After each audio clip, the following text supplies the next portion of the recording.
अरविंद, ये जो ज़िंदगी है मैं आपका एक बार फिर से स्वागत करता हूँ। और जब मैं फिर से कह रहा हूँ, इसका मतलब ये है कि जो सिलसिला पिछले हफ्ते शुरू हुआ था, उसकी दूसरी कड़ी आज हम शुरू करने जा रहे हैं और उस सिलसिले को अब हम आज शुरू कर रहे हैं। इसलिए मनीष जी, आपका एक बार फिर से स्वागत है। शुक्रिया। अरविंद जी, आपके बारे में क्या कहते हैं, ये मैं आपको सुनाना चाहता हूँ। वो जी न्यूज़ में एक पत्रकार थे और काफ़ी तेज़ी से तरक्की कर रहे थे और पत्रकार रहते हुए धीरे धीरे उन्हें एंकरिंग का भी काम के भी असाइनमेंट्स मिलने लग गए थे। तो एक तरह से वो सीढ़ी दर सीढ़ी ऊपर चढ़ते जा रहे थे। लेकिन जब वो तरक्की के रास्ते पे थे, उसमें बीच में उन्होंने अपनी नौकरी छोड़ के और सब कुछ त्याग के और परिवर्तन ज्वाइन कर लिया। यही दिखाता है कि वो देश के बारे में और राजनीति में जो भ्रष्टाचार है उसके खिलाफ कितना संजीदा थे।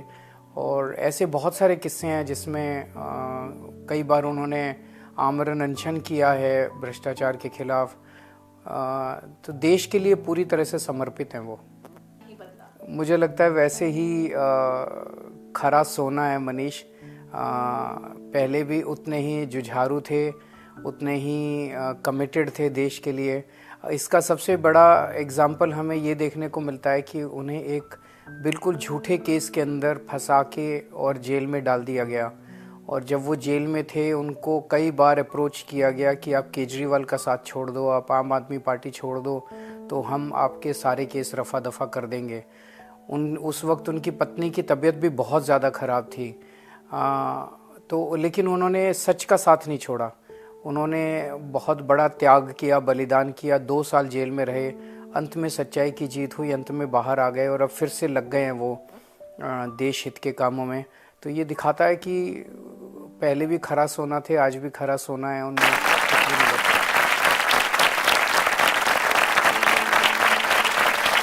अरविंद जी से जैसे मैंने बताया, मुलाकात तो एक फैक्स के ज़रिए हुई और इत्फाक से मेरे हाथ में आ गया था। लेकिन ओवरऑल जब मैंने एक एजुकेशन मिनिस्टर और फाइनेंस मिनिस्टर के रूप में अपने चीफ मिनिस्टर अरविंद केजरीवाल के साथ काम करना शुरू किया, तो उनके भी जीवन के कई नए पहलू मेरे सामने आए। उनकी सोच देश को लेके, समाज को लेके, एक ब्रॉडर काम करने के तरीके को लेके, क्योंकि अब हम सरकार थे। तो मैंने उनसे बतौर फाइनेंस मिनिस्टर जब पहला बजट बना रहा था, और शिक्षा मंत्री तो मैं था ही, एजुकेशन तो बहुत चर्चा होती थी उनसे क्या करना चाहते हैं। तो मैं एज फाइनेंस मिनिस्टर उनसे बजट में पूछने गया कि गिव मी वन लाइन जिसके आधार पे मैं बजट बना सकूं, बजट तैयार कर सकूं। पहला बजट 2015 में। तो उन्होंने कहा कि देखो, मैं IRS रहा हूं, फाइनेंस को अच्छे से समझता हूं, मैं ये सुनिश्चित करूंगा कि दिल्ली में पैसे की कमी नहीं होगी। पर फिर भी अगर स्कूल बनाने में और पुल बनाने में पहले चुनना हो और पैसा कम पड़ रहा हो, तो स्कूल बनवा देना। बच्चे पढ़ लिख जाएंगे तो पुल तो पढ़े लिखे बच्चे अपने आप बना लेंगे। और बोले कि हालांकि पुल बनाने के लिए भी पैसा कम नहीं पड़ेगा, वो चिंता मत करना, वो मेरा काम है। As finance minister, as education minister आप ये करो। तो मुझे बड़ी खुशी हुई, हमने पहला बजट बनाया और बड़े गर्व के साथ आज मैं कहता हूँ कि देश में पिछले 10 साल से हमारी एकमात्र ऐसी सरकार है जो पूरे बजट का 25% एजुकेशन पे खर्च करती है। बाकी सरकारें 8%, 10%, 12% खर्च करती हैं, हम 25% करते हैं, just because of Arvind Kejriwal that line. और उसके बाद देखिए, ना स्कूल बनाने में पैसा कम पड़ा, ना पुल बनाने में पैसा कम पड़ा, बल्कि हम पे तो आरोप लगता है कि आप तो फ्री देते हो, जो और पैसा बचा वो फ्री में जा रहा है। तो अरविंद केजरीवाल जी का IRS होना, उनका IIT जैसा शार्प माइंड होना, वो बड़ा काम आया है। उनकी फाइनेंस की एक एक चीज़ की समझ, मैनेजमेंट की समझ, कैसे 24 घंटे बिजली करनी है, कैसे फाइनेंस मैनेजमेंट करना है, कैसे और टैक्स आना है, बिना टैक्स बढ़ाए कैसे टैक्स आना है। और देखिए, हमने 30,000 करोड़ से शुरू किया था दिल्ली में काम करना। जब हमारा पहले 2015 से पहले जो बजट था 30,000 करोड़ का था, और आज मतलब 10 साल हो गए, अब 76 या शायद 78,000 करोड़ का बजट हो गया है। और उससे पहले आप 5 साल जाओगे तो उस 5 साल में 25,000 से 30,000 करोड़ रुपए हुआ था। तो वो जो विजन अरविंद जी का आता है ना, एक पढ़ा लिखा IITian IRS माइंड, वो जब फाइनेंस को लेके बैठते हैं तो लगता है यार यहाँ है। ये साथ बनाना और साथ निभाना, ये दोनों 2 चीज़ें होती हैं। 2 दशक हो गए और राजनीति में साथ साथ इतने भरोसे को लेकर के चल पाना बड़ा मुश्किल माना जाता है, क्योंकि यहाँ तो किसी का कुछ पता होता नहीं है। अरविंद केजरीवाल में ऐसा क्या है कि मनीष सिसोदिया और अरविंद केजरीवाल के बीच में आज भी तनिक रत्ती भर के फर्क नहीं आए? भरोसा है। आप उसको रिश्ता कह लीजिए, भरोसा कह लीजिए, रिश्ता ही ऐसा है कि भरोसे का है। मैं जो कुछ भी करता हूं मुझे पता है कि अरविंद केजरीवाल बतौर मेरे लीडर पार्टी में या बतौर मेरे चीफ मिनिस्टर, जब मैं सरकार में था तो बतौर चीफ मिनिस्टर मुझ पर भरोसा करते हैं। कोई अनुभव साझा करना चाहेंगे? बहुत चीज़ें हैं, जैसे मैंने अभी एजुकेशन का बताया। उनकी एक हिम्मत होती है हर चीज़ को करने की, नया सोचना, नया करना। हालांकि मैं मानता हूं कि मैं कुछ नया करता हूं तो हिम्मत करके कर देता हूं, पर हमसे कहीं ज़्यादा, कई गुना, 1000 गुना ज़्यादा हिम्मत वो दिखाते हैं। जब दिल्ली में हम लोग बिजली फ्री करने का योजना बना रहे थे, तो एज फाइनेंस मिनिस्टर, क्योंकि मैं हिसाब किताब देखता था सरकार का, तो मैंने कहा जी इसके लिए पैसा चाहिएगा। तो बोले मैं IRS में रहा हूँ, मेरे को पता है फाइनेंस। मैं फिर भी, आप 200 यूनिट बिजली फ्री करोगे, 400 यूनिट तक की बिजली में हाफ रेट पे मिलेगी। मतलब 70-80 लाख परिवार हैं दिल्ली में, कंज्यूमर्स हैं, कहाँ से लाएंगे इतना पैसा? बोले ले आओ अपनी सारी बैलेंस शीट। लंबे समय तक उनके साथ बैठा हुए, एक एक चीज उन्होंने ऐसे समझाई। उसके बाद मुझे लगा हाँ यार, ये तो मैं सोच ही नहीं रहा था। पैसा तो बहुत आसानी से निकल सकता है सरकार में। तो वो मतलब अभी कहना बड़ा आसान है, पर वो 1-1.5 दिन की एक्सरसाइज में जब उन्होंने सारा मुझे समझाया कि देखो ऐसे होता है, इसको यहाँ से निकालो, इसको यहाँ से निकालो, मुझे लगा ये माइंड होता है। तो ऐसे मतलब सरकार चलाने में तो ऐसे हजारों एग्जाम्पल हैं जहाँ डिसीजन लिए गए और ही सेड कि हाँ कर सकते हैं। हम जैसे लोग भी सोचते थे यार कर पाएंगे कि नहीं कर पाएंगे। तो उनका जो भरोसा है वो हर पल हमें प्रेरित करता है कि नहीं, किया जा सकता है, और हम कर देते हैं।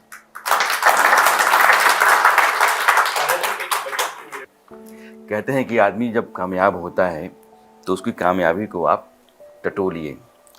तो हम आपको परखते परखते घर तक गए तो हमने कहा कि भैया मनीष अगर इतने कामयाब हैं तो जाहिर है उसमें पत्नी की भूमिका बहुत बड़ी होती है, और आपकी बात उनकी बात के बगैर पूरी हो नहीं सकती। इसलिए अब मैं उनकी बात आपको सुनाना चाहता हूँ। मनीष ने जब जी छोड़ा था, जब आंदोलन के लिए कबीर जब आए थे, तब वो आंदोलन वो टाइम मेरे लिए बहुत अच्छा था।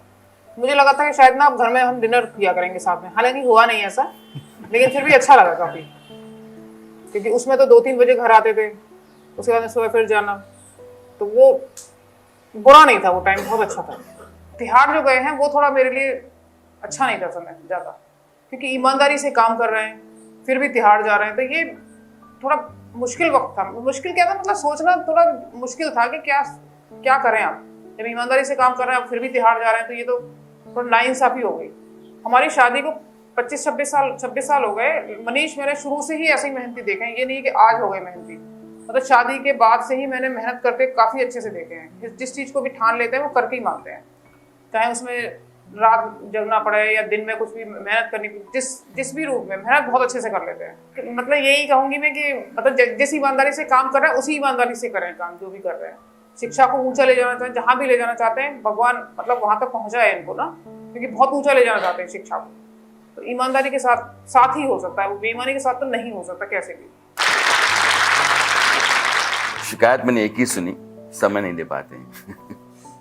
इत्तेफाक से मैंने जो भी काम किए, वो चाहे रेडियो में RJ के रूप में काम किया, FM में, वहाँ भी समय ऐसा नहीं होता था। रेडियो 24 घंटे चलता है, मैं रात भर में भी स्टूडियो बैठा रहता था, और काम करने का जुनून तो है ही। फिर TV में गए तो वहाँ भी यही था, हम लोग साथ काम किए हैं। TV भी 24 घंटे मांगता है आपसे। फिर आंदोलनों में आए तो आंदोलन तो अगर आपके पास में 100 घंटे हों एक दिन में तो 100 घंटे मांग लेता है। राजनीति भी यही है। सरकार में काम करना शुरू किया तो सरकार भी समय मांगती है अगर आप कुछ करना चाहते हैं। तो मैं मतलब मुझे भी अफसोस होता है कि यार सरकार में जब आते हैं तो एक अच्छा सा घर मिल जाता है, एक गाड़ी मिल जाती है, घर में एक बालकनी होती है, और उस बालकनी में आप कभी बैठ ही नहीं पाते अपनी वाइफ के साथ में। तो लगता है, लेकिन फिर लगता है यार अगर कुछ बदलाव करना है तो कुछ सेक्रीफाइस तो परिवार को करना पड़ेगा। और मुझे खुशी यही है कि सीमा ने हमेशा Day 1 से क्योंकि जब हमारी शादी हुई थी मैं अच्छा खासा टाइम्स एफएम में नौकरी करता था, जो मैंने जिक्र किया। और शादी हुई, थोड़े दिन बाद में टाइम्स एफएम बंद हो गया। तो यार अब एक लड़का घर से निकला जिसके हाथ में कुछ नहीं, गांव में ऐसा कुछ नहीं, अब क्या करेगा, दिल्ली में घर तक नहीं, क्या करेगा, एक बाइक पे बस चलते थे। तो टाइम्स एफएम बंद हो गया तो मुझे लगा अब क्या होगा, और ये क्या सोचेगी, मतलब ये एक सोचने की होती है कि अब क्या होगा। मैंने कहा क्या होगा, क्या अब साथ हैं, जो होगा साथ हैं। तो फिर टीवी में नौकरी लग गई, इतने साल टीवी में काम करते करते फिर इतने बड़े बड़े लोगों से और इतनी बड़ी सोच रखने वाले लोगों से मिलना हो गया, अरविंद जी से लेके सबसे। तो फिर लगा यार अब नौकरी बहुत हो गई, अब कुछ और करना पड़ेगा समाज के लिए, इस नौकरी से बाहर आना है। बोले हाँ ठीक है। कभी सोचा ही नहीं कि घर कैसे चलेगा। बोली बस सब्जी आ जाए, घर में आटा आ जाए, उतने पैसे दे दिया करना, और हमें कुछ चाहिए नहीं। मैंने कहा उतने तो हो जाएंगे। तो नौकरी छोड़ दी मैंने 2005 में। फिर जब पार्टी बनाई तो तब भी नहीं सोचा था मतलब मेरी स्थिति ये थी कि पार्टी बना रहे हैं, कुछ लोगों को चुनाव लड़वाएंगे, फिर पता चला चुनाव लड़ना है। फिर मैंने कहा बोले चुनाव कैसे लड़ोगे, पैसा नहीं है, ये नहीं है। बोले ठीक है कोई दिक्कत नहीं, मेरे पास में जो छोटा मोटा इकट्ठा हुआ है वो बेच देना, चुनाव लड़ लेना। तो जब पत्नी आपकी यहाँ तक सपोर्ट करती रहे, और बीच बीच में कई ऐसे दौर आए जहाँ मेरी नौकरी, जैसे हम लोग वॉलंटियर करते थे जी न्यूज़ के दौरान में काम करते हुए, जब टीवी में काम करता था, तो वो टीवी अपने आप में टाइम डिमांडिंग जॉब है, और उधर वॉलंटियर करना होता था। तो बहुत समय होता था कि मैं अरविंद जी के साथ नहीं जा पाता था। तो मुझे सीमा हमेशा करती थी ये ना खाली नौकरी से काम चलेगा नहीं, आपको कुछ और करना है, आपको जाना चाहिए। तो वो जो पीछे से पुश मिलता था वही मुझे हर जगह आगे बढ़ाता रहा, हौसला देता रहा। तिहाड़ तो सबसे कठिन पीरियड था मेरे लिए, तो जितना था मैं था अंदर था, लेकिन सबसे ज़्यादा कठिन पीरियड तो पत्नी के लिए था। बट उसने जिस हिम्मत से काम लिया, उसने, मैं आपको एक वाक़या बताता हूँ कि थोड़ा पॉलिटिकल है, मुझे इधर उधर से अप्रोच हुआ। अब उसके बारे में मैं डिटेल नहीं दे रहा हूँ कि भाई आप बीजेपी ज्वाइन कर लो, नहीं तो ये लोग सड़ा सड़ा के मार देंगे आपको। बहुत सिंपल शब्दों में बोल रहा हूँ, ये जेल में ही सड़ा के मार डालेंगे। अब बेस्ट तो है कि तुम कर दो, नहीं तो जमानत होने नहीं देंगे ये लोग तुम्हारी। तो भी ऑनरेबल कोर्ट की वजह से मुझे हफ्ते में एक बार इनसे मिलने की इजाज़त थी, क्योंकि ये बीमार थी। तो मैंने इनको बोला मैंने कि इस तरह से अप्रोच कर रहे हैं लोग, और इनको भी कर रहे थे। तो हम लोग ऐसे ही डिस्कस कर रहे थे पति पत्नी बैठ के। तो मैंने ऐसे ही बोला, मैंने कहा यार ये तो सोच भी नहीं सकते, क्योंकि जितने सारे वॉलंटियर्स इतना समय दे रहे हैं, इतना सेक्रीफाइस कर रहे हैं, इनको मैं क्या मुंह दिखाऊंगा अगर मैं सोच भी लूँ कि मैं आम आदमी पार्टी छोड़ दूंगा। तो मैंने एक्सपेक्ट नहीं किया था सीमा से वो आंसर। बोली वॉलंटियर्स को तो बाद में मुंह दिखाओगे, पहले तो मेरे को मुंह दिखाना पड़ेगा। अगर आप पार्टी छोड़ोगे, अगर आप अरविंद केजरीवाल को छोड़ोगे, तो पहले तो मेरे को क्या मुंह दिखाओगे। तो मुझे लगा फिर तो कोई मतलब ही नहीं है, फिर तो सारे कष्ट उठा सकता है आदमी अगर पत्नी इतना साथ दे। एक प्रयोग आपने स्कूल में किया था कि बच्चों को छोटी छोटी रकम दो, उनको एंटरप्रेन्योर बनाने के लिए आप तैयार करो, या उनके भीतर जो बिजनेस स्किल है उसको आप डेवलप करो। हमने कुछ ऐसे बच्चों को बुलाया है जो उसमें स्कूल में थे लेकिन आज वो एंटरप्रेन्योर हैं। मैं आपसे उन बच्चों को मिलवाना चाहता हूँ। आप, नाम क्या हुआ आपका बा? मेरा नाम विपुल है। हाँ, विपुल, आप स्कूल में थे, आज क्या करते हैं, और आपके करियर में वो जो 2000 रुपये थे उसने क्या भूमिका निभाई? तो मुझे आज भी याद है, मैं 10th क्लास में था जब सर ने एक एंटरप्रेन्योरशिप माइंडसेट करिकुलम करके EMC करके लॉन्च किया। उसमें हमको ये समझाया जाता था कि एक बिजनेस माइंडेड होने में और एक एंटरप्रेन्योरल माइंडसेट होने में क्या डिफरेंस होता है।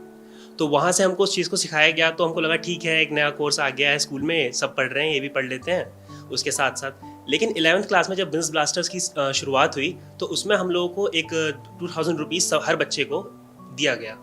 तो उसमें हम लोग अपने क्लासमेट से मिले, सबके पास अपने अपने आइडियाज़ थे। कुछ आइडियाज़ मतलब जॉइन हुए, जैसे मैंने मेरे फ्रेंड के साथ, अभिषेक के साथ जॉइन किया। उसकी आर्ट बहुत अच्छी थी, तो हमने एक आर्टिस्टिक क्लब टाइप्स बनाया। उसमें हम लोग पेंटिंग्स वगैरह करते थे, तो उसको हमने नाम दिया टैप एंड ड्रॉ। तो आगे हमने उससे अपना बिजनेस स्टार्ट करने का ट्राई किया। लेकिन धीरे धीरे जैसे ही हमारा बिजनेस बढ़ने लगा तो एक लेवल पे आके आप रुक जाते हो जहाँ पे आपको मेंटरशिप गाइडेंस की जरूरत होती है। तो वहाँ हमें EMC और बिजनेस ब्लास्टर्स के थ्रू वो सब चीज़ें मिली। हमें इनिशियल अमाउंट्स वगैरह मिले ताकि हम अपना बिजनेस अच्छे सेटअप कर सकें। आज जो है हमारा टैप एंड डो ना एक आर्टिस्टिक क्लब है बल्कि हम उसे एक क्लोथिंग बिजनेस में कन्वर्ट कर चुके हैं, इसमें हमारे खुद के डिज़ाइंस होते हैं जो हम अपने उसके NFTs वगैरह करते हैं और उसके थ्रू हम उसको ऑनलाइन सेल करते हैं दूसरे प्लेटफॉर्म्स पर। और आज वो एक टैप एंड डो एक छोटी सी कंपनी प्राइवेट लिमिटेड कंपनी बन चुकी है। क्या बात तो है। ये मेरा सफर रहा है। और अभी शायद ये ग्रेजुएशन कर रहे हैं। जी, मैं अच्छा। 3rd ईयर IIIT दिल्ली में पढ़ता हूँ। मैं B.Tech कर रहा हूँ कंप्यूटर साइंस से। जिस इंस्टीट्यूट में बच्चे इंटर्नशिप करते हैं तो जाके उनको पहली 10,000 रुपए की कोई स्टाइपेंड मिलती है, आज ये बच्चे मुझे लगता है 1-1 लाख रुपए महीने में जी। तो कम से कम कमा रहे हैं। यस। क्या बात है, आपको दो। हेलो सर, मेरा नाम अभिषेक सोनी है। सो जैसे कि विपुल ने बताया ये मेरा पार्टनर ही है, बट सर के द्वारा जब हमने सोचा, मेरे से रहता था कि फैमिली बैकग्राउंड बिजनेस वाला था, तो सोचा एक लेवल पर आके बिजनेस करूँगा, जब मैं इतना बड़ा हो जाऊँगा तब बिजनेस करूँगा। बट सर ने बताया कि तब क्यों, अभी क्यों नहीं। जो जब 2000 की सीड मनी आई तो सोचा नहीं था कि जो 2000 की सीड मनी थी आज वो 2 लाख का रनिंग जो हमारा मंथली बिजनेस हो रहा है उस पर पहुँचेगी। जो 20,000 रुपये हम लोग महीने कमाते थे वो आज हम लोग 1-1 लाख रुपए कमा रहे हैं। और जो जितना अमाउंट सीड मनी मिला था वही हम लोग 7.5 लाख रुपीज़ रेज भी करेंगे अपने कॉलेज इंक्यूबेशन से। आज हमारे साथ 8 लोग हमारे इंटर्न साथ में काम करते हैं। वो बैकबोन में जो चाहिए होता है ट्रस्ट, अपने ऊपर कॉन्फिडेंस, आई थिंक वो सर के बिना पॉसिबल कभी था ही नहीं। तो thank you so much sir. तो मेरा नाम अंकिता है। जैसे यहाँ पे हमारे 4 स्टूडेंट्स आए हैं, वैसे मैं पर्सनली करीब 100 स्टूडेंट्स के साथ डे टू डे बेसिस पे कनेक्टेड हूँ जो पास आउट हो चुके हैं 1, 2, 3 साल पहले और अभी भी प्रॉफिटेबल बिजनेसेस इन्हीं सब लोग की तरह रन कर रहे हैं। उसमें से एक हमारा स्टूडेंट है जिसका एक लॉजिस्टिक्स का बिजनेस है, जिसका 23-24 फाइनेंशियल ईयर में 1.5 करोड़ का रेवेन्यू रहा। और उससे मैं अभी 2 दिन पहले मिली ट्रेड फेयर में, तो कह रहा था कि मैम इस बार तो शायद हमारा 2-2.5 करोड़ तक भी मतलब रेवेन्यू पहुंच जाए। और उसका थोड़ी सी फनी स्टोरी कि हम लोग थोड़े दिनों पहले कॉन्फ्रेंस में गए थे, तो वो भी था वहाँ पे लड़का आशीष स्टूडेंट। तो ख़त्म हुई कॉन्फ्रेंस तो थोड़ा लेट हो गया था, मैं सबसे पूछी थी कौन कैसे जा रहा है। मैंने उससे पूछा कि तुम कैसे जा रहे हो। उसने कहा ठीक है मैम मैंने गाड़ी है। तो मैंने कहा अच्छा कैब? कहते नहीं मैम मेरी खुद की गाड़ी है, ड्राइवर भी है, आपको ड्रॉप कर दूँ। ये जो कॉन्फिडेंस है ना, बेसिकली जब मैं एक जिज्ञासु शिक्षा मंत्री के रूप में स्कूल में जाता था और इन बच्चों से पूछता था, इनके स्कूलों में भी सब में गया होऊंगा, तो वो मैं असेंबली में बात करता था कि क्या बनना चाहते हो, क्या करना चाहते हो, पढ़ क्यों रहे हो, ड्रीम्स क्या हैं। तो मैं देखता था 99% बच्चे, मैं DPS में भी गया, मैं गवर्नमेंट स्कूलों में भी गया, मैं दिल्ली के सबसे बड़े स्कूल में गया, सबसे छोटे स्कूल में गया, वहाँ जाके मैंने ये सवाल ज़रूर पूछा क्या करना चाहते हो ज़िंदगी में। तो 99% और मे बी 99.99% बच्चों के मन में जो उस वक्त स्कूल एज में ख्वाब हैं वो एक अच्छी नौकरी के ख्वाब हैं। बुरा नहीं है और उसी हिसाब से वो मेहनत भी कर रहे हैं, पर एक अच्छी नौकरी के ख्वाब हैं। फिर मैं जब कॉलेज में जाता था, कन्वोकेशंस में जाता था, तो वहाँ कन्वोकेशन में वाइस चांसलर रिपोर्ट आती थी, उसमें आता था कि साहब हमारी यूनिवर्सिटी इतनी तरक्की कर रही है, 4 साल पढ़ाया हमने आपके स्कूल से आए हुए बच्चों को, और देखो फलाना बच्चा अब गूगल में नौकरी कर रहा है, उसका इतने लाख का पैकेज है, उसका इतने करोड़ का पैकेज है, इतने की नौकरी कर रहा है। तो मैं उनसे भी पूछता था कि आप बिजनेस मैन कब दोगे। तो मेरे अंदर एक सवाल पैदा होने लगा राणा जी कि यार स्कूलों में हर बच्चा एक अच्छी नौकरी करने के लिए पढ़ रहा है, तो फिर ये अच्छी नौकरी देने वाले कहाँ पढ़ रहे हैं, देगा कौन इनको अच्छी नौकरी। तब मैंने सोचा कि हमें अच्छी नौकरी पैदा करने वाले भी स्कूलों से पैदा करने पड़ेंगे। तो मैंने अपनी टीम से बात की, मैंने प्रिंसिपल्स के साथ बात की, जो एजुकेशन सिस्टम के लोग हैं ड्राफ्ट डिपार्टमेंट के, उनसे बात की। तो बोले साहब हम तो बिजनेस का प्रोग्राम पढ़ाते हैं, हमारे यहाँ बिजनेस, कॉमर्स, इन सब के सब्जेक्ट्स हैं। तो मैंने कहा लाइए देखते हैं। तो मैंने देखा कि यार ये तो सब बता रहे हैं कि अच्छा बिजनेस प्लान कैसे बनाया जाए, अच्छी बिजनेस रिपोर्ट कैसे बनाई जाए, सेल रिपोर्ट, प्रॉफिट अकाउंट, ये सब क्या होता है, कैसे होता है। मैंने कहा इसमें बिजनेस माइंडसेट कहाँ है।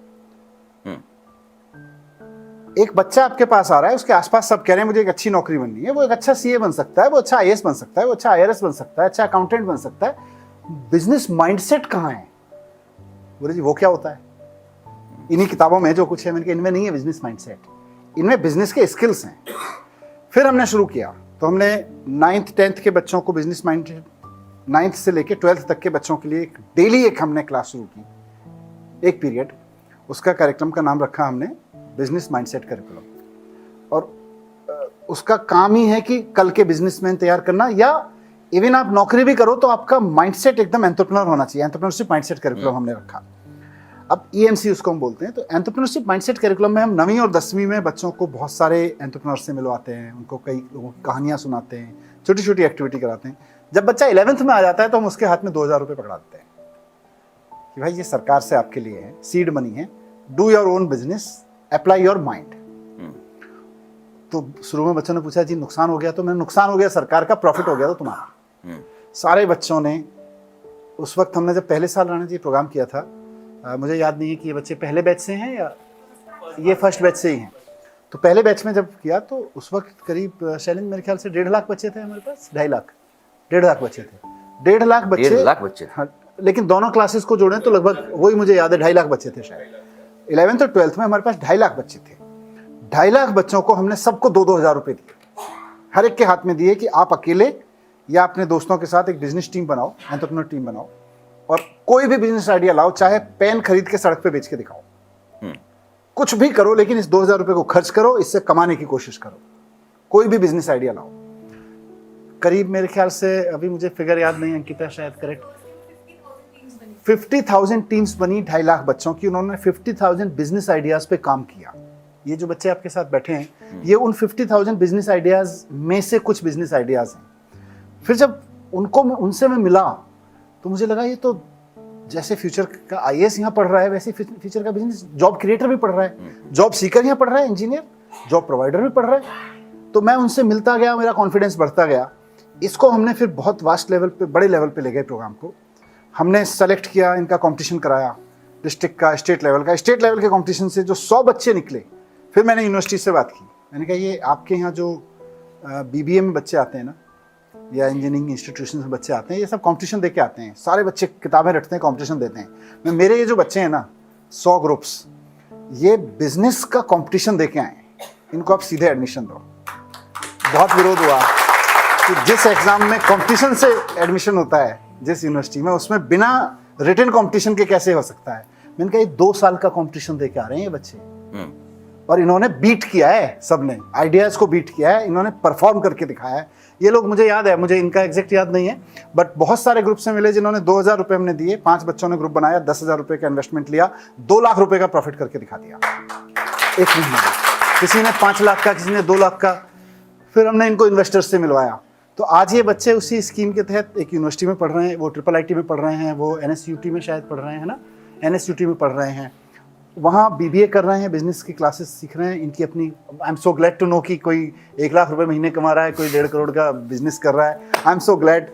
मुझे तो लगता है कि काम करना सफल हो गया, नौकरी देने वाले लोग बन गए। आउट ऑफ बॉक्स जब आप सोचते हैं तो फिर वैसे बच्चे जो आर्ट में हुनर रखते हैं, उनके लिए आप अपने सिलेबस में, स्कूल सिस्टम में जगह देते हैं। वैसे बच्चे जिनके पास बिजनेस स्किल्स हैं, वो अच्छा कारोबार कर सकते हैं, उनके लिए पढ़ाई के दौरान ही आप गुंजाइश बनाते हैं। और एजुकेशन का लेवल आप वहाँ तक लेके आते हैं कि सरकारी स्कूल, जो माना जाता है कि यहाँ तो बस कुछ होता नहीं है, तो जो सरकारी स्कूल में है, ठप्पा है कि किसी काम का नहीं होगा, वहाँ से देश के जो सबसे ज़्यादा टफ कॉम्पिटिशन्स होते हैं, नीट, IIT, उसमें बच्चे क्वालिफाई कर जाते हैं। एक बच्ची को मैंने बुलाया है, ये आप ही के स्कूल से पढ़ी, सरकारी स्कूल से, और इसने नीट क्वालिफाई किया है। हाँ जी नमस्कार सर। और सबसे पहले मैं आपका धन्यवाद करूँगी और केजरीवाल सर का कि आपकी वजह से जो गवर्नमेंट स्कूल इतना ज़्यादा बदलाव हुआ कि मतलब पहले मैं एडमिशन ऐसी करवाई, लेकिन उसके बाद ना मेरे मामा जी ने और बड़े लोगों ने ना प्राइवेट में एडमिशन करा दिया। बट मैंने सोचा कि नहीं, मेरे को तो इतना अच्छा यहीं पे मिल रहा है, इंग्लिश पढ़ा रहे, CBSE का कोर्स हो रहा है, और सब कुछ करने के बाद बिना कोचिंग के मैंने नीट क्लियर किया और आज मैं 2nd ईयर में BDS कर रही हूँ। मैं आपकी बहुत ज़्यादा आभारी हूँ इस वजह से। Thank you so much sir, thank you so much. शिक्षा में जो आपकी टीम रही है, हमने कोशिश की है कि उसको आज यहाँ लाएं, आपसे मिलवाएं। जंग बहादुर जी हैं, डिप्टी डायरेक्टर आप कह रहे हैं, तो मैं जंग बहादुर जी का अनुभव आपके साथ शेयर करना चाहता हूँ। जंग बहादुर जी। नमस्कार जंग बहादुर जी। मनीष जी के आने के बाद में दिल्ली के पूरे स्कूलों में लागू हो गया। पहले हम इसको छोटे लेवल पर करते थे अपने डिस्ट्रिक्ट में, बाद में हमारा रिटायरमेंट हो गया और डिपार्टमेंट में हम आगे ज्वाइन कर लिया। तो मनीष जी के साथ हैप्पीनेस कैरिकुलम में काम करने का भरपूर मौका मिला। अच्छा। और उसमें देखा जो इनका पैशन था, जो इनका हम लोगों के प्रति भरोसा था, जो इनका एक हार्ड वर्किंग का एक हैबिट था, एक एक कागज़ के एक एक पेज को जो किताबें निकली वो इनकी नज़र से निकली। और जहाँ कहीं भी हुआ कुछ तो इन्होंने बोला कि ये यहाँ पर चेंज होना चाहिए। वो हमें पता चला कि सर ये चाह रहे हैं, वो चेंज हुआ। और उसके बाद में फिर अब आज की तारीख में तो इंग्लिश और हिंदी दोनों में हैप्पीनेस की किताबें उपलब्ध हैं दिल्ली में। और वो मेहरबानी है सर की, क्योंकि इनके आने के बाद ही आदमी एजुकेशन में, प्रोफेशन के लिए तो सब लोग एजुकेशन को चुनते हैं, लेकिन आदमी को आदमी बनाने के लिए जो सर ने काम किया वो काबिले तारीफ है। क्या बात। अभी मैं एक वीडियो देख रहा था, तो एक बच्ची जो है वो रो रही है और आप वहाँ बैठे हुए हैं, गए थे, रो रही है। वीडियो लगता है कि जैसे कि आपने उसको डांटा हो, डपटा हो और उसके बाद जो फूट के रो रही है। नहीं, ये संभव ही नहीं है कि मैं किसी को डांट दूं। अच्छा। मतलब बच्चों को तो बिल्कुल नहीं। मैंने टीचर्स को जो नहीं पढ़ा रहे थे या प्रिंसिपल्स अगर स्कूल में ख़राब स्थिति थी तो मैंने कुछ कहा होगा निश्चित रूप से, लेकिन मुझे नहीं लगता कि मैंने 10 साल के शिक्षा मंत्री के कैरियर में कभी किसी बच्चे को डांटा होगा। तो बच्ची क्यों रो रही थी? सर मेरा नाम वंशिका है, मैं कक्षा 11वीं की छात्रा हूँ और मेरा टॉपिक जो है, मेरी टीम है, 4 मेंबर है उसके अंदर, और टीम का नेम है सस्ते में होगी इच्छा पूरी। सस्ते में होगी इच्छा पूरी, ये मेरा टॉपिक है। सर हम ना चीप प्राइस में क्लोथ्स को लेते हैं और उसको परचेज करते हैं। अभी तो हमारा स्कूल तक ही सीमित है, जैसे स्कूल के बच्चे हैं और उनको हम इंस्टाग्राम पे भी हमारा चैनल है और इसके माध्यम से हम जो चीप प्राइस में कपड़े को देते हैं बच्चों को। गुड। और अपने देश को आगे बढ़ाएंगे सर। अमेरिका नहीं जाएंगे, इसी देश में काम करेंगे।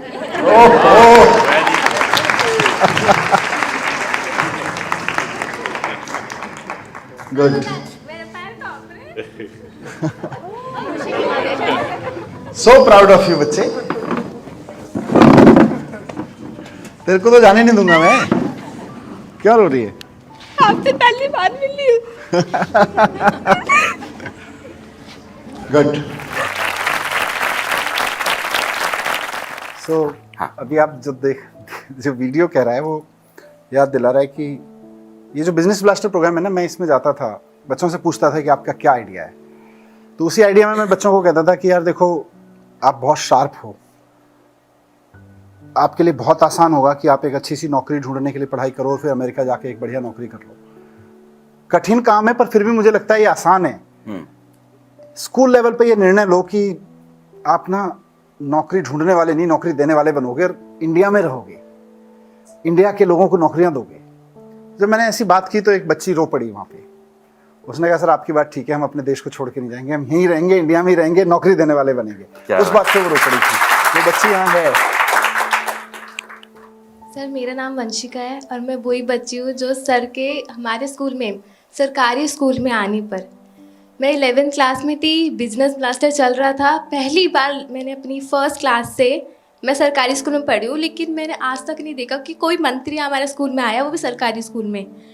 तो ये बात मतलब सुन के ही मेरे को इमोशनल हो गई, सर को देख के इमोशनल हो गई कि आज तक सरकारी स्कूल में कोई मंत्री नहीं आया, किसी ने कुछ भी ध्यान नहीं दिया है हमारे सरकारी स्कूल में। जो सर ने बहुत बदलाव किए हैं, जो आज भी बहुत बदलाव किए सर ने, पहली बार मैंने देखा।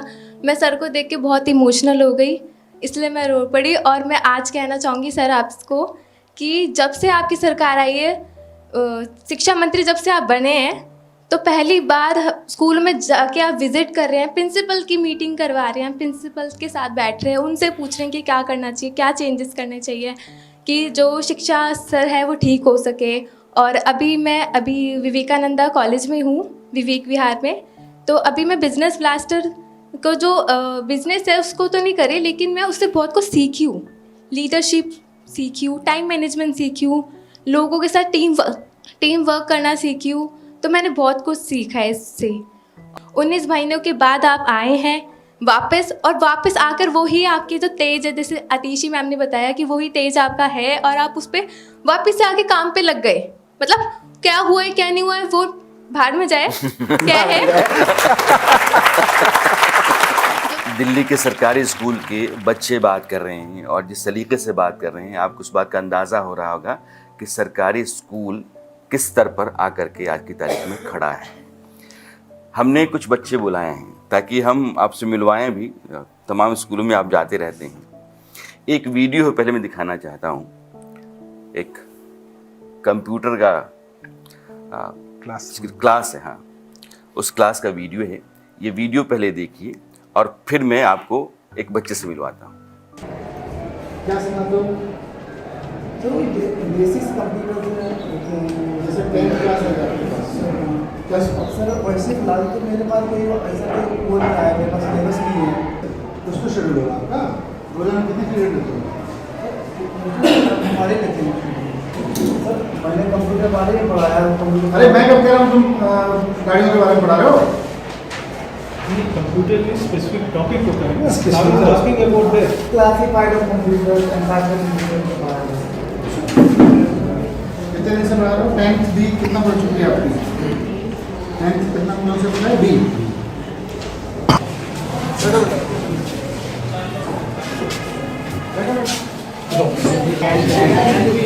टेंथ बी कौन सा पीरियड चल रहा है अभी?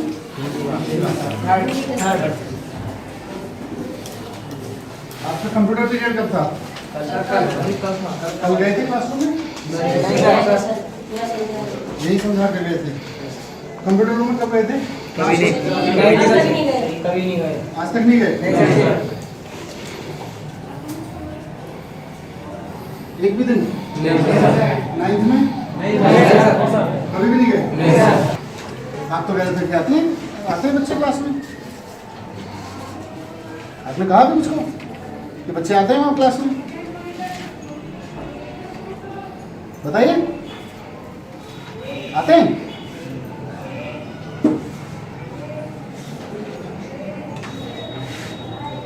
आते हैं बच्चे क्लास में आपके पास? मुझे अच्छा नहीं लग रहा बिल्कुल बच्चों के सामने आप इस तरह से बात करते हो, लेकिन मुझे अफसोस है कि एक टीचर मुझसे झूठ बोल रहा है। सर एक रीजन छोड़िए, आप मुझे ये बताइए कि आपके पास बच्चे क्लास लैब में आते हैं कि नहीं आते हैं?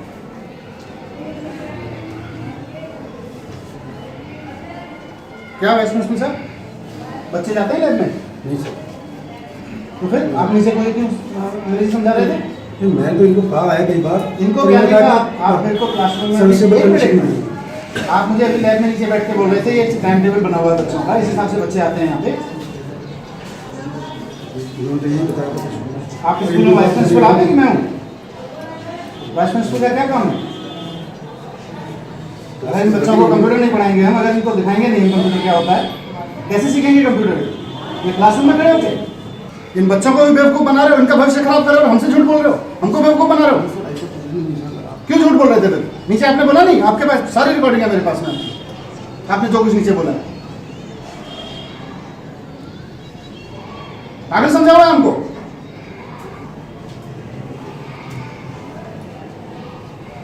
इन बच्चों का भविष्य बर्बाद कर रहे हो, आपको श्राप लगेगा। ये बच्चे पढ़ने आते हैं, आप लोग इनके भविष्य से खेल रहे हो। अब ये बच्चा है, मैं चाहूँगा कि उसके साथ, अब तो बच्चा क्या वो आगे निकल गए हैं, वो अपना अनुभव शेयर करेंगे। तो good evening sir. Sir I still remember that day sir when I was 10th standard. तो हमारे स्कूल में नए नए कंप्यूटर आए थे, उस समय की बात है।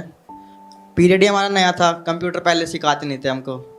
तो क्या मैं बहुत खुश था कि हम कंप्यूटर सीखेंगे। मैंने अपने घर पे जाके कहा कि आज हमारे स्कूल में कंप्यूटर आए तो मम्मी हम कंप्यूटर सीखेंगे।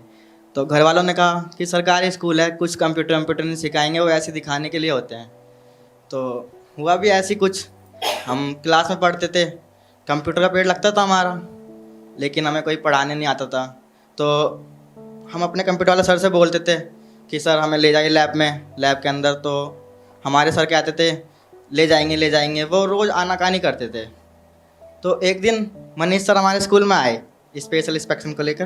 तो मुझे नहीं पता था ये मंत्री है, मैंने सोचा कोई ऐसी इंस्पेक्शन के लिए आए होंगे। तो मैं भागा भागा अपनी क्लास से सर के पास चला गया। मैंने सर से बोला, सर आप हमारी कंप्यूटर लैब चेक कर लीजिए। सर हमें आज तक कंप्यूटर लैब में नहीं लेके गए।